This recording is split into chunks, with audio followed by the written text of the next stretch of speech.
Network. Chaurai Chhindwara collector Shailendra Singh ने मंगलवार को तहसील न्यायालय चौरई का आकस्मिक निरीक्षण किया। इस दौरान उन्होंने न्यायालयीन कार्यप्रणाली प्रकरणों की सुनवाई और उपस्थित पंजिका का अवलोकन किया। निरीक्षण के दौरान उन्होंने तहसीलदार को निर्देशित किया कि शासन के नवीन दिशा निर्देशों के अनुसार अब तहसील न्यायालय प्रातः 10 बजे से शाम 6 बजे तक खुले रहते हैं। ऐसे में पहले ही तुलना में अब अधिक प्रकरणों की सुनवाई सुनिश्चित की जाए। इसके लिए कलेक्टर श्री सिंह ने विभिन्न निर्देश दिए, जिसके अनुसार न्यायालय के बाहर कॉज लिस्ट अनिवार्यता चस्पा की जाए। न्यायालय प्रतिदिन प्रातः 10:30 बजे से प्रारंभ की जाए। अनुपस्थित पक्षकारों को पुनः 2 बजे पुकारा लगवाया जाए। उसके बाद पुनः 4 बजे अंतिम पुकारा लगवाया जाए। अंतिम पुकारा में भी पक्षकार अनुपस्थित होने के बाद एक पक्षीय कार्यवाही की जाए।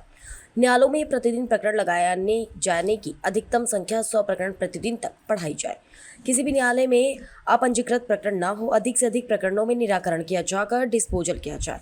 इन निर्देशों का जिला के समस्त राजस्व न्यायालय द्वारा अनिवार्यता पालन किया जाए। कलेक्टर श्री सिंह ने कहा कि जनता को न्याय सुलभ और समयबद्ध तरीके से मिले, इसके लिए अदालत की कार्य क्षमता में वृद्धि आवश्यक है।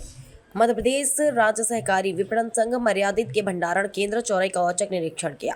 निरीक्षण के दौरान उन्होंने केंद्र में यूरिया की उपलब्धता, भंडारण की स्थिति और वितरण व्यवस्था की जानकारी ली। इस अवसर पर कलेक्टर श्री सिंह ने केंद्र में उपस्थित किसानों से भी चर्चा की और उनसे यूरिया वितरण को लेकर फीडबैक प्राप्त किया।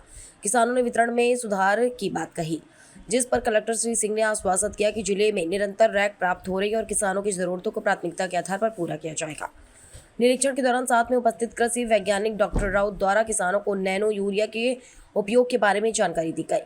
उन्होंने बताया कि नैनो यूरिया परंपरागत यूरिया की तुलना में अधिक लाभदायक है। इसकी कम मात्रा में ही बेहतर परिणाम मिलते हैं, जिससे भूमि की उर्वरता भी बनी रहती है और लागत भी कम आती है। कलेक्टर श्री सिंह ने निर्देश दिए कि उर्वरक वितरण में पारदर्शिता रखी जाए और यह सुनिश्चित किया जाए कि किसी भी किसान को अनावश्यक परेशानी न हो।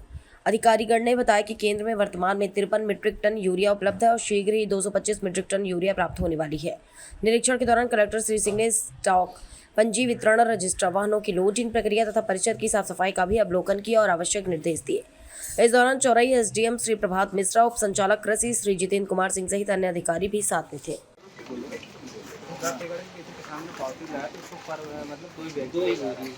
तो बढ़ा दूंगा मैं, उसी की तो पूछ रहा हूँ। सुन लो पहले और उससे नुकसान ये हो रहा है कि जो व्यापारी हैं वो किसी भी किसान की फोटोकॉपी करके लाइन में अपने आदमी लगा देते हैं। हमारा वाला ना हमने 3-4 लोगों को पकड़ा है और फिर वो बाद में इकट्ठी करके जैसे 40-50 बोरी हो गई वो बेचते रहते हैं। उस चीज़ को कैसे रोका जा सकता है?